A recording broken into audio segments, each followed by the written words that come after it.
મધમાખીનો ડંખ કેટલો ખતરનાક હોઈ શકે? ગુજરાતની સૌથી ગુસ્સાવાળી પ્રજાતિ કઈ છે? દાહોદમાં એક મધમાખીના ઝુંડે મિનિટોમાં જ કહેર મચાવતા એક વ્યક્તિનો જીવ કેવી રીતે ગયો?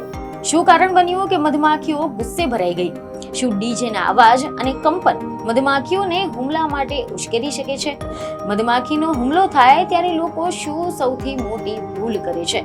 તો ચાલો આ સમગ્ર સવાલોના જવાબ આપણે સરળતાથી જાણીએ. નમસ્કાર દર્શક મિત્રો, @ગુજરાતમાં આપનું સ્વાગત છે. તો દર્શક મિત્રો, હવે આપણે શરૂ કરીએ છીએ એક એવા ચોંકાવનારા અને વિચલિત કરી દેનારા બનાવની વાતથી કે જે માત્ર એક ઘટના નથી, પરંતુ કુદરત માનવ વચ્ચેના સંવેદનશીલ સંતુલન પર ઊંડો સવાલ ઉભો કરે છે. મનમાં એક જ સવાલ ઉભો થાય છે કે શું એક નાનો જીવ પણ માનવ માટે આટલો બધો ખતરનાક બની શકે? કારણ કે એવા અહેવાલ સામે આવી રહ્યા છે કે દાહોદ જિલ્લાના અભલોડ ગામમાં 15 માર્ચનો દિવસ એક સામાન્ય દિવસ હતો અને ગામમાં એક ધાર્મિક કાર્યક્રમ યોજાયો હતો. લોકો ભેગા થઈ રહ્યા હતા, ભજન કીર્તન ચાલી રહ્યું હતું, વાતાવરણમાં શ્રદ્ધા અને આનંદનો માહોલ હતો. કોઈએ કલ્પના પણ ન કરી હોય કે થોડા જ મિનિટોમાં આ શાંતિપૂર્ણ માહોલ ભયાનક ચીસો અને ભાગદોડમાં બદલાઈ જશે.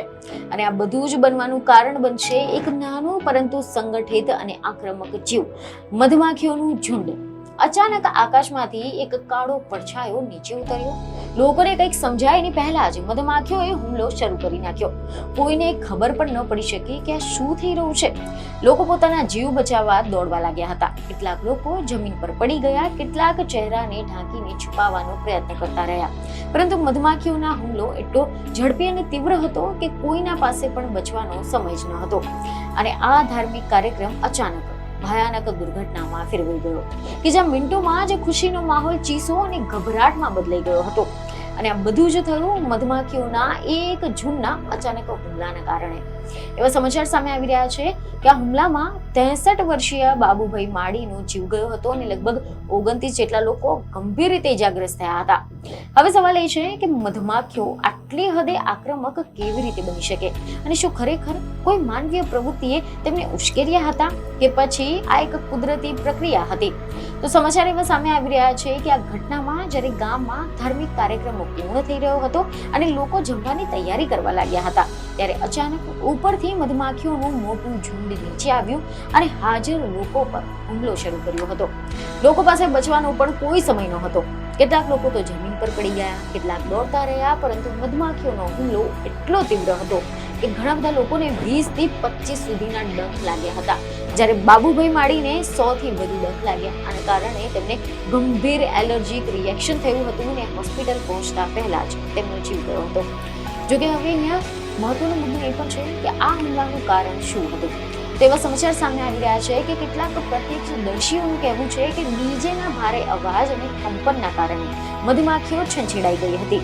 અને જ્યારે અન્ય લોકોનું માનવું છે કે હવનના ધુમાડાના કારણે મધમાખીઓ પોતાનું સ્થાન છોડ્યું અને હુમલો કર્યો. બંને સંભાવનાઓ વૈજ્ઞાનિક રીતે શક્ય છે, કારણ કે મધમાખીઓ અત્યંત સંવેદનશીલ જીવ છે.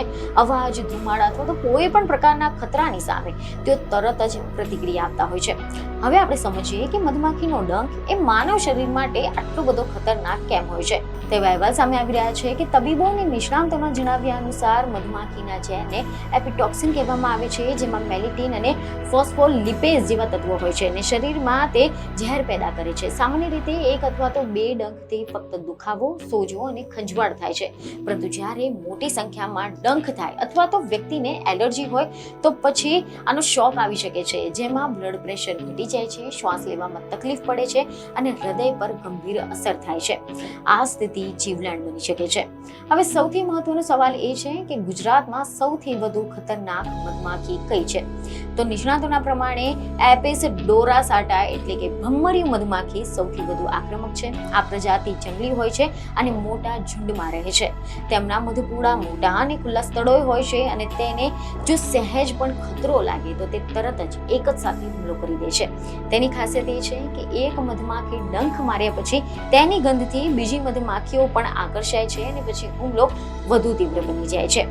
એપિસ ડોરાસાટા ઘણી વખત માનવ વસાહતો નજીક પણ જોવા મળે મળે છે, ખાસ કરીને વૃક્ષો અથવા તો ઊંચી ઇમારતો પર, અને દાહોદ જેવી જગ્યાએ તેનો વસવાટ સામાન્ય છે.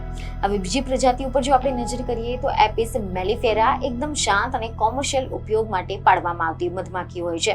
અને એપિસ સેરેના ઇન્ડિકા આ ભારતીય મધમાખી પણ સામાન્ય રીતે શાંત સ્વભાવની હોય છે. અને એપિસ ફ્લોરિયા એ જે નાની અને ઓછી ખતરનાક હોય છે. એટલે કે સ્પષ્ટ કહી શકાય કે દાહોદ જેવી જે ઘટના છે તેના માટે સૌથી વધુ જવાબદારી જે પ્રજાતિ છે તે એપિસ ડોરાસાટા હોઈ શકે છે. હવે આપણે વાત કરીએ કે આવા હુમલાથી બચવા માટે આપણે શું કરવું જોઈએ. તો સૌથી પહેલા તો મધમાખીઓના ઝુંડથી દૂર રહેવું જોઈએ. અને જો આસપાસ મધગુડા હોય તો મોટા અવાજ, ધુમાડો અથવા તો કંપનથી બચવું જોઈએ.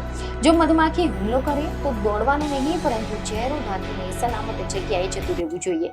કારણ કે મધમાખીઓ સામાન્ય રીતે ચહેરા અને માથા પર હુમલો કરે છે. જો ડંખ લાગે તો તરત જ કાંટો કાઢી નાખવો જોઈએ અને ઠંડી વસ્તુ છે તેને લગાડવી જોઈએ. અને જો ગંભીર લક્ષણો દેખાય તો તરત જ ડોક્ટર પાસે જવું જોઈએ. હવે આ ઘટનાથી એક મોટો સંદેશ પણ મળે છે કે કુદરત સાથેનું સંતુલન રાખવું ખૂબ જ જરૂરી છે. કારણ કે ઘણીવાર માનવીય પ્રવૃત્તિઓ અજાણતા જ કુદરતની ઉશ્કેરી દે છે, જેનું પરિણામ આ પ્રકારની દુર્ઘટનાના રૂપે સામે આવે છે. અને દાહોદની આ ઘટના માત્ર એક અકસ્માત નથી, પરંતુ એક ચેતવણી પણ છે કે કુદરતના નિયમોને સમજવા અને તેનું માન રાખવું જરૂરી છે. નહીં તો પછી આ પ્રકારની ઘટનાઓ ફરીથી બનતી રહેશે. અને અંતમાં એટલું જ કહી શકાય કે મધમાખી એક નાનું જીવ હોવા છતાં પણ તેની શક્તિ અને સંગઠન એટલું મજબૂત છે કે તે મિનિટોમાં જ માણસને હેરાન કરી શકે છે, ક્યારેક તો જીવ પણ લઈ શકે છે. હવે સવાલ એ છે કે શું આપણે આવી ઘટનાઓમાંથી કંઈક શીખ્યું કે નહીં? કારણ કે જવાબ તો આપણા જ હાથમાં છે. તો આશા છે કે આ માહિતી તમને મહત્વની લાગી હશે, જેથી અમારા વિડીયોને લાઈક અને શેર જરૂરથી કરજો. બીજને ખબર સાથે ફરી મળીશું. ધન્યવાદ.